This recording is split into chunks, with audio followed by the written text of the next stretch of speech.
রাজা কৃষ্ণচন্দ্র, আমি এসেছি রে। চোখ খুলে দেখো বাবা, কে কে কে? আমি স্বামী খটখটানন্দ। আমি জানতে পেরেছি তোর মনে সুখ নেই, তাই তো সেই সুদূর হিমালয় থেকে ছুটে এলাম। ও, আপনি কি করে জানলেন সাধু বাবা? ওরে পাগল ছেলের কথা শোনো। সন্তানের মনের কথা যদি জানতেই না পারি, তাহলে কিসের তপস্যা আর কিসের ধ্যান? কি জেনেছেন সাধু বাবা? 3 দিন ধরে মনে কোনো সুখ খুঁজে পাচ্ছি না, নানান রকম চিন্তায় জর্জরিত হয়ে রয়েছি। তার মধ্যে আজ 3 দিন হলো রানী বাপের বাড়ি গিয়ে রয়েছে। সুখ কি তোর একার? এই মায়ার সংসারে সুখ খুঁজে পাবি কি করে? তোর যে তপস্যার সময় হয়েছে বাবা। শোন, এই পাথরটা ধর। আমি যোগ বলে এই মন্ত্রপুত পাথর পেয়েছি। কাল পূর্ব দিকের নদীর পাড়ে এই মন্ত্রপুত পাথর স্থাপন করবি। আমি চাই তুই নিজে এই পাথরের আরাধনা করিস। তাই ওইখানে এক কুটির বানিয়ে তুই একা থাকবি। একা? আর রানী? সংসারে দুঃখ ছাড়ার কিছুই নেই। তোর আসলে সুখ লুকিয়ে আছে ওই মন্ত্রপুত পাথরে। এই পাথর তোর মনে সুখ ফিরিয়ে আনবে আর এই গোটা রাজ্যে শান্তি বজায় রাখবে। ঠিক আছে বাবা।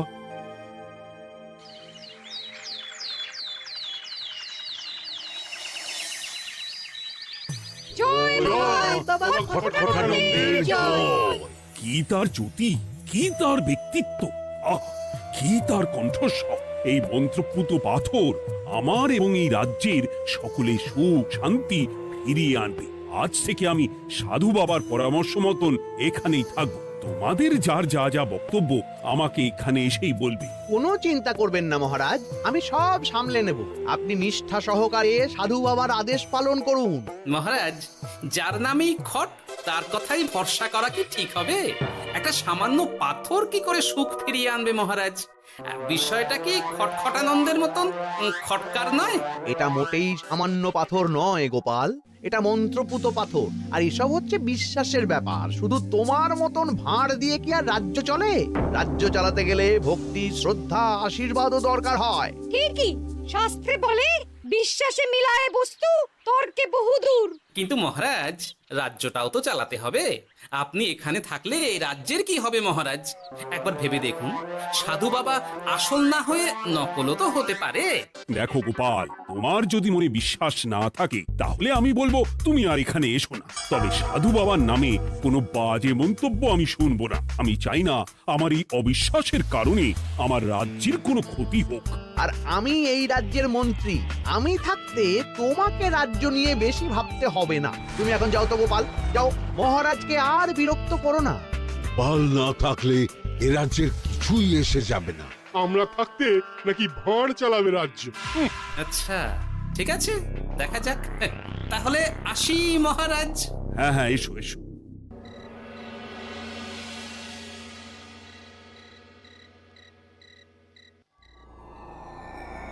মহারাজ, রানী, তুমি ফিরে এসেছো? এ আমি কি শুনছি মহারাজ? আপনি নাকি প্রাসাদে ফিরবেন না ঠিক করেছেন? হ্যাঁ রানী, তুমি ঠিকই শুনেছ। আমি আর প্রাসাদে ফিরবো না। আমি এখানে থেকে ওই মন্ত্রপুত পাথরের আরাধনা করব। কে না কে এসে আপনাকে বলল আর আপনি প্রাসাদ ছেড়ে এই কুটিরে থাকবেন? আপনার শরীর খারাপ করবে মহারাজ, আপনি ফিরে চলুন। কে না কে নয় রানী, স্বামী খটখটানন্দ খুব বড় সাধু। উনি যোগ বলে আমার দুঃখের কথা জানতে পেরে সেই হিমালয় থেকে ছুটে এসেছেন আমাকে ওই পাথর দিতে। তুমি আমায় ফিরতে জোর করো না রানী। আর আপনার রাজ্য, আপনার প্রজারা, তাদের কি হবে মহারাজ? সে নিয়ে তুমি ভেবো না রানী, আমি এখানে বসেই মন্ত্রীকে দিয়ে সবটা সামলে নেব। তাহলে আমিও আপনার সাথে এখানে থাকবো। আপনাকে ছাড়া আমি প্রাসাদে ফিরবো না। তা হয় না রানী, সাধু বাবা আমাকে একা থাকতে বলেছেন। এসব ধ্যান যোগ আরাধনা একা করতে হয়। গোপাল সবটা জানে মহারাজ। আহ, আমার সামনেও নাম করবে না রানী। গোপালের কত বড় সাহস তুমি ভাবো একবার। ও বলে সাধু বাবা ভণ্ডও হতে পারে। আমার তখন ইচ্ছা করছিল ওর মাথার যে কটা চুল আছে সেটাও ছিঁড়ে নিতে। না, আমি আর গোপালের মুখ দেখতে চাই না। আপনি উত্তেজিত হবেন না মহারাজ, আপনি বিশ্রাম করুন, আমি আবার কাল আসবো।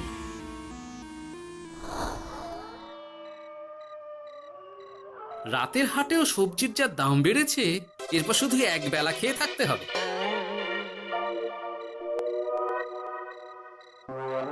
কি হে ভোলা, বাড়ি না গিয়ে এখানে বসে আছো কেন? দুঃখের কথা কি আর বলবো তোমায় গোপাল দাদা। বলোই না, শুনে দেখি। সামনে বর্ষা আসছে, বাড়ির ছাদটাও মেরামত না করলেই নয়, কিন্তু আমার কাছে তো এখন এত টাকা নেই। তাই ওই গিন্নির সাথে পরামর্শ করে গেলাম মহারাজের কাছে সাহায্য চাইতে। থামলে কেন, পুরোটা বলো। কি আর বলবো গোপাল দাদা, মহারাজের উত্তর শুনে আমি তো অবাক। সবই তো বুঝলাম ভোলা, কিন্তু আমার যে কিছুই করার নেই। সাধু বাবা বলেছেন আজ থেকেই রাজ্যের সব সুখ দুঃখের দায়িত্ব ওই মন্ত্রপুত পাথরে। তুমি চিন্তা করো না, এক কাজ করো, তোমার সমস্যার কথা গিয়ে ওই মন্ত্রপুত পাথরের কাছে জানাও। আর তোমরাও আজ থেকে তোমাদের যা চাওয়া পাওয়া আছে সব গিয়ে ওই পাথরকে জানাবে। যা করার পাথরই করবেন। একবার যদি ওই সাধুকে হাতের কাছে পাই না, তাহলে ওই পাথর দিয়েই বেটার মাথা ফাটাব। কিছু বললে গোপাল দাদা? না, কিছু বলিনি। যাও, তুমি বাড়ি যাও, চিন্তা করো না, দেখি কি করা যায়।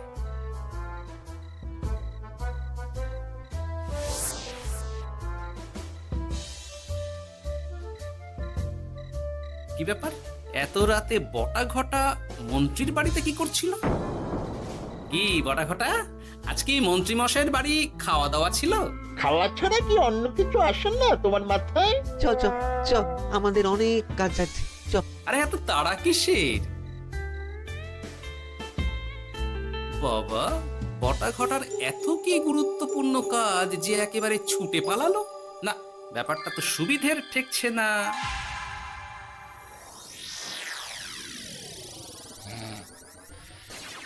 রাজা কৃষ্ণচন্দ্র, ওঠ বাবা, আমি এসেছি। সাধু বাবা, আপনি এসেছেন? কেমন আছিস বাবা? ভালো আছি বাবা, তবে মনে এখনো পুরোপুরি সুখ খুঁজে পাইনি। সুখ কি তোর একার? কি করে সুখ পাবি বাবা? এখনো তো তুই তোর সব আসক্তি থেকে মুক্ত হতে পারিসনি। আর কি কি করতে হবে আমায় বলে দিন বাবা।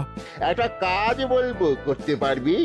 বলুন বাবা, আপনি যা বলবেন আমি তাই করব। এই রাজপাট তুই ছেড়ে দে, এসব থেকে নিজেকে মুক্ত করে তুই তোর সাধনায় মন দে, দেখবি তার ফল তুই পাবি।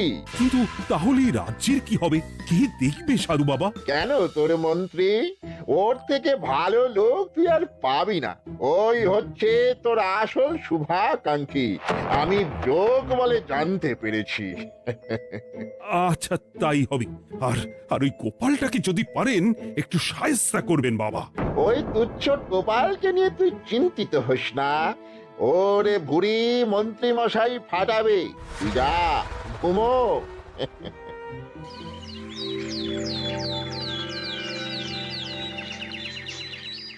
শোনো শোনো শোনো, আজ থেকে মহারাজ কৃষ্ণচন্দ্রের আদেশে এই রাজ্যের ভার এই রাজ্যের মন্ত্রীর।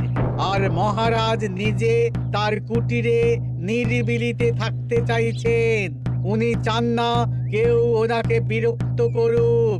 তাই আজ থেকে যার যা সমস্যা সবাই মন্ত্রী মশাইকে জানাবে। মন্ত্রী মশাই যাকে যা বলবেন তাকে তাই শুনতে হবে। শোনো শোনো শোনো।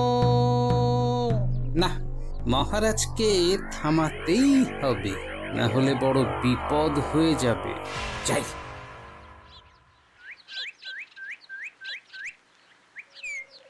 মহারাজ, এই ভুল আপনি করবেন না। মন্ত্রীর হাতে রাজ্যের ভার দিলে রাজ্যের সর্বনাশ হবে মহারাজ। দেখো গোপাল, আমি যেটা করেছি সেটা ঠিক বুঝেই করেছি। আমার সিদ্ধান্ত আর বদলাবে না।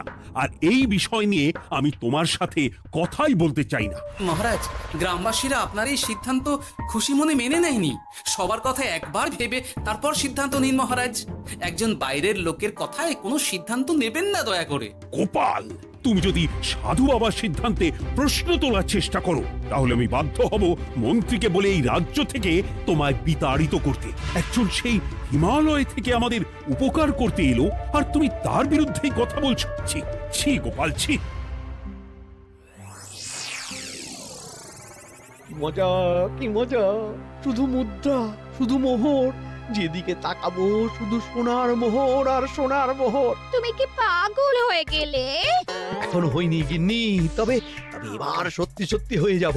এত সোনার মোহর একসাথে হাতে পেলে কেউ কি সুস্থ থাকতে পারে? আর বেশি দিন বাকি নেই যখন কৃষ্ণনগরের কোষাগারের মালিক হব আমি। আর মহারাজকে ছেড়ে দেবেন? চিন্তা নেই, মহারাজ কিছুই করতে পারবেন না। তিনি এখন সাধু বাবার আদেশে পাথরের আরাধনায় ব্যস্ত। আর প্রহরীরা, তারা কিছু বলবে না? প্রহরীরা তো এখন আমার গোলাম। মন্ত্রীমশাই আমরা এসেছি। ওই তো ওরা চলে এসেছে। ওরা কি করবে? ওরাই তো কোষাগার লুট করতে আমায় সাহায্য করবে। রাজকোষাগার হবে শুধু আমার, আমার, আমার।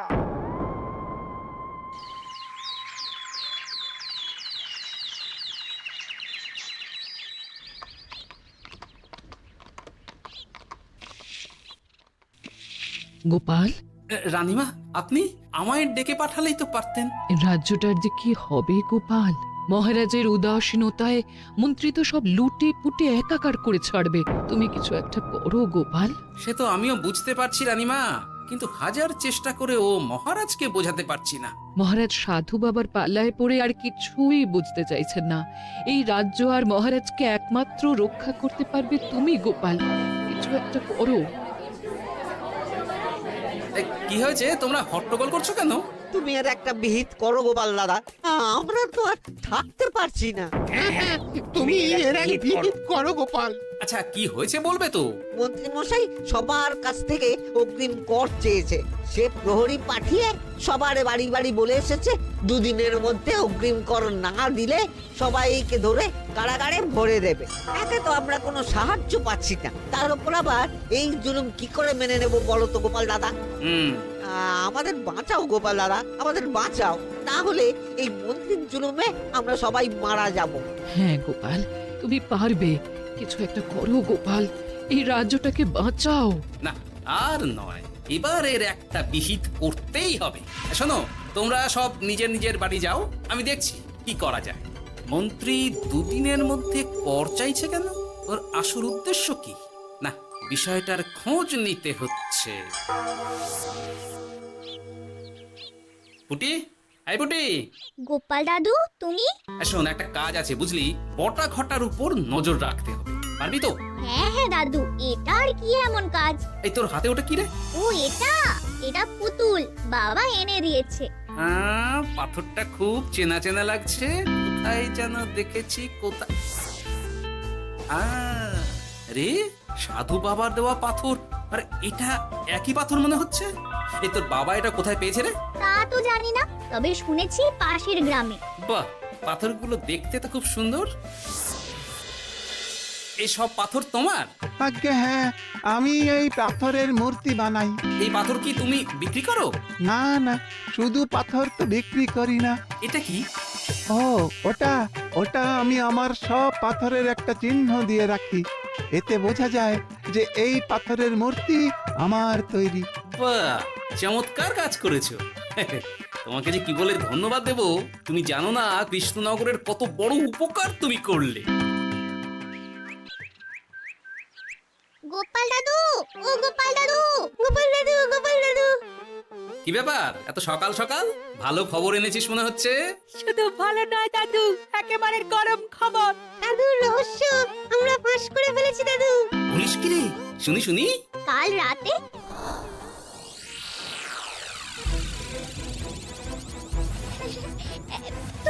এত সোনা, এত মোহর আমি একসাথে কোনো দিন দেখিনি।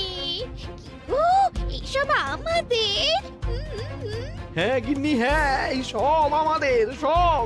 ওরে বাবা, আমার তো বিশ্বাসই হচ্ছে না, ভাবলেই গায়ে কাঁটা দিচ্ছে।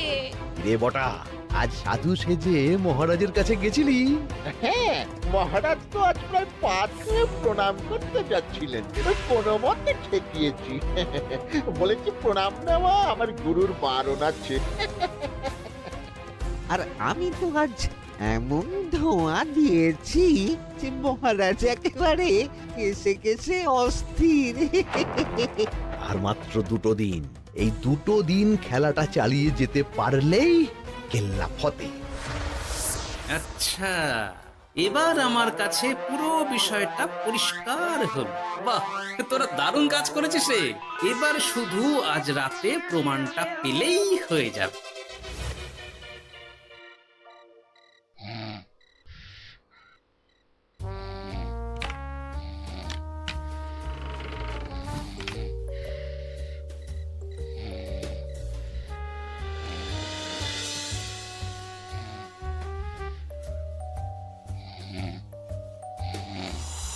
এই তো একে একে 2 মিলে যাচ্ছে। বাবা বাবা বাবা, এবার খেলা জমবে।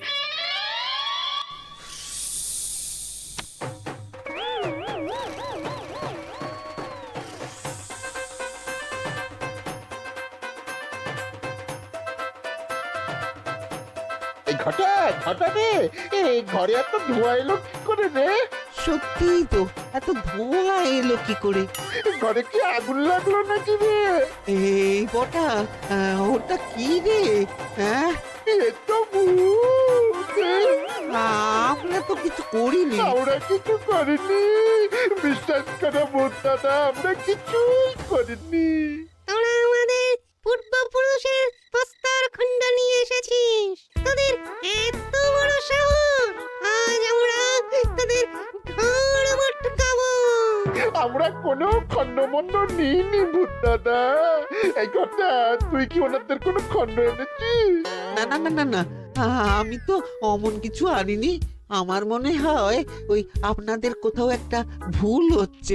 মহারাজকে ওই পাথর তোরা কোথা থেকে এনে দিয়েছিস? ওটাই আমাদের প্রস্তর খণ্ড, আমাদের 5 পুরুষের সম্পত্তি। ওটা তো আমরা পাশের গ্রামে এক মূর্তি কারিগরের থেকে চুরি করে এনেছি। আপনারা যান না, যান, ওই কারিগরের কাছে ওরকম অনেক পাথর আছে। আমাদের ওটাই চাই। ও বাবা, উনি আবার কে? আমাদের দাদু, তৃতীয় পুরুষ। ও দাদু, এই ছুরি ভূত দাদু, ওটা আনতে গেলে না মন্ত্রীমশাই আমাদের খুব মারবে। খা, ওদের মুন্ডু চিবিয়ে খা। না না, ওরকম করবেন না দাদু ভূত, তাতে আমাদের খুব লাগবে। তাহলে বল, মন্ত্রীর আসল উদ্দেশ্য কি? 2 দিন পর ও কি করবে? 2 দিন পরে মন্ত্রীমশাই কোষাগার লুট করে রাজ্য থেকে পালাবেন। এবার আমাদের ছেড়ে দিন দাদু ভূত। তোদের ছাড়তে পারি একটাই শর্তে। বলুন বলুন।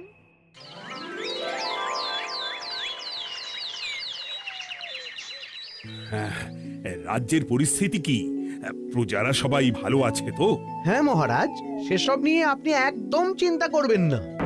বাবা, আপনি এসেছেন? আরে কৃষ্ণচন্দ্র, একটা কথা তোকে না বলে আর থাকতে পারলাম না। এটা আবার কে রে? বলুন বাবা।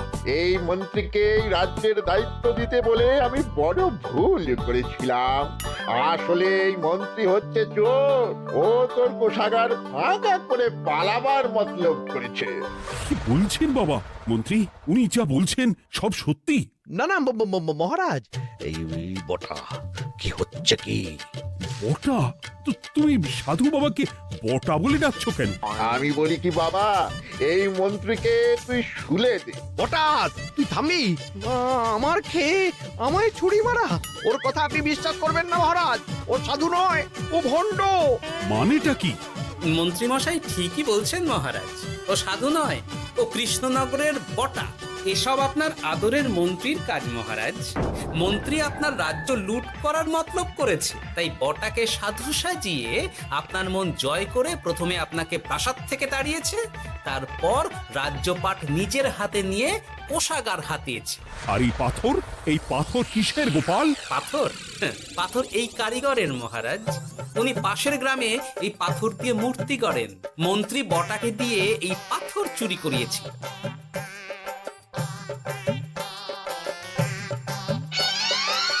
ওই পাথর আমার মহারাজ। আমি তোমায় ছাড়বো না মন্ত্রী, তোমায় আমি শুলে দেব। প্রহরী, প্রহরী! কেউ আসবে না মহারাজ। প্রহরীরা এখন আমার কথা ছাড়া আর কারোর কথা শুনবে না। আমি এখন আপনাদের সামনে দিয়ে আপনার কোষাগার নিয়ে চলে যাব, আর আপনারা শুধু দাঁড়িয়ে দাঁড়িয়ে দেখবেন। রে ন্যাপলা পুঁটি গুলটে, মন্ত্রীকে বেঁধে ফেল। এত সোজা নয় গোপাল, দেখবে? প্রহরী, প্রহরী! চেঁচান চেঁচান, আরো জোরে চেঁচান, কিন্তু ফল হবে না। আপনার প্রহরীরা সব গ্রামবাসীর হাতে বন্দী। আমায় ছেড়ে দিন মহারাজ, আমার ভুল হয়ে গেছে। এমন ভুল আমি আর করবো না মহারাজ, আমায় ছেড়ে দিন। ছেড়ে দেব? তোমার ব্যবস্থা আমি করছি। কিন্তু গোপাল, আমার মনের সুখের কি হবে? আমি কি আর সুখী হতে পারবো না? কেন পারবেন না মহারাজ? রাজার আসল সুখ তো তার প্রজার সুখে। একদম ঠিক কথা বলেছে গোপাল। প্রজার সুখেই রাজার সুখ। ঠিক গোপাল, ঠিক। তুমি না থাকলে যে আমার কি হতো? জয় গোপালের জয়! জয় গোপালের জয়।